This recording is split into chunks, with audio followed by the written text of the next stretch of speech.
Sonic Generations came out over 10 years ago, and in that time, there has been a huge slew of mods that have been released for the PC version. I think it would be safe to say it's the most modded Sonic game.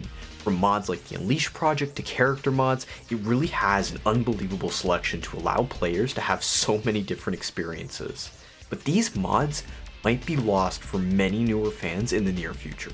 Nick Baker from the podcast Xbox Era, who is a fairly reliable leaker, has teased that a Sonic Generations project will be announced during PlayStation's State of Play happening this Wednesday. Presumably a remaster in the same vein as Colors Ultimate. This has a lot of implications, both good and bad, so let's cover them. Sonic Generations was a beautiful game, and it still is today. It certainly is the Sonic game that holds up the best visually from its time. In the game, you play as modern Sonic and classic Sonic, each having their own version of 9 different levels from previous Sonic games. It also has 7 bosses. Many of my friends call it their favorite Sonic game. Now, Nick's tweet says, Sonic will live in the shadow of his generation, which is a really vague tweet. Originally, I thought it just meant we were getting a pretty bare bones Generations remaster or port. But since it mentions the word Shadow, it makes me think Shadow could be a playable character this time around. I believe that 2024 will be a year promoting Shadow, which in turn will promote the third Sonic film. If this is true, I really hope we are getting a few extra stages to go alongside him. If Sega added 3 stages, I think the best trio would be Radical Highway or White Jungle from Sonic Adventure 2, Rail Canyon or Egg Fleet from Sonic Heroes, and Westopolis, Iron Jungle, or Sky Troops from Shadow the Hedgehog, as each of these stages has a significance to Shadow's growth as a character, or is just an iconic stage for Shadow. Each of these levels are also fairly visually distinct from the existing stages in Sonic Generations. Content-wise, that's about all I'm expecting. As for releasing platforms, I'm sure we'll see it on PS5, PS4, Xbox Series S and X, Xbox One, Nintendo Switch, as well as Steam and Epic on PC. This is where we start to get into the negatives, and you might be asking, well, what could be so bad about a new game coming out? That's not bad at all, right? If that's all that happens, then yes, that would be great. But Sega's history of shoddy porting and predatory business practices is leading many to worry. Sonic Colors Ultimate released as a remaster of Sonic Colors, but with many glitches. Even playing the newest version of Sonic Colors a few months ago, which fixes many of the most egregious glitches, I encountered many smaller glitches myself that really affected my enjoyment, including crashes. And I do not fault the developer Blind Squirrel Games for this at all. This is likely Sega not wanting to allocate funds to continuing to fix what are in their eyes smaller glitches and bugs that don't affect enjoyment of the game all that much. This includes the game not being able to be played on my Nvidia 3080 without stuttering unless I installed it on SSD.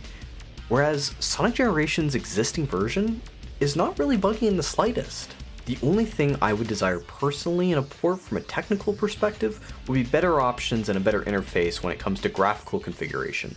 Going to the business side of things, Sega has been notoriously getting greedier and greedier when it comes to launch day DLC and locking content to pre-orders.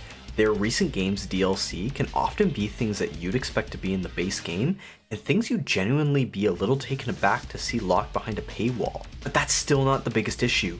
When the classic Sonic collection Sonic Origins got its first proper gameplay trailer 2 months before release, Sega announced they would be delisting the individual original versions of the games included in Sonic Origins a month before Origins released. So you won't be able to pick up the games individually for $5 anymore.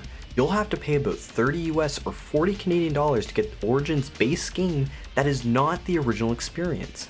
And I'll address the argument of, what if the game is just a remaster that is just as glitchless as the original game? If it's delisted, nearly all mods will likely no longer be compatible, and modders will have to update their mods to work with the new version. But as of right now, we have no indicator of what this remaster will look like, so for now, I think we'll just have to wait for the State of Play happening this Wednesday. If we want to really look for hints, Steam has also started a Sonic franchise sale, where many Sonic games are on sale. Notably, however, Generations is not on sale. To be fair, Sonic Mania and the Adventure Duology are also not on sale, but I might have some explanations for that.